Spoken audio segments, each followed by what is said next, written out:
नमस्कार, मी प्रतिभा शेलार. महाराष्ट्राच्या विधानसभेमध्ये EVM मशीनमध्ये अनेक घोटाळे झालेले दिसत आहेत. होऊ द्या, जे झाले ते न्यायालयातून निकाल लागेलच.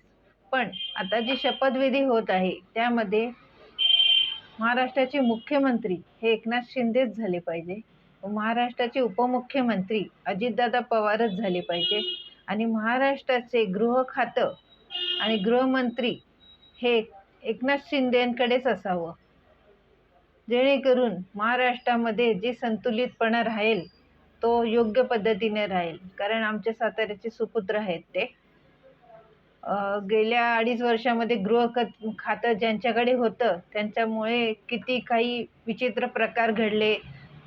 बलात्कार, विनयभंगाचे इतके जे गुन्हे घडलेले आहेत त्याचा काही निकाल लागलेला नाही आणि जो निकाल लागलेले ते पण चुकीच्या पद्धतीने लागलेले आहेत. तर कायदा आणि सुव्यवस्था हा राखून ठेवण्यासाठी गृह खातं हे एकनाथ शिंदेकडेच असावं. धन्यवाद.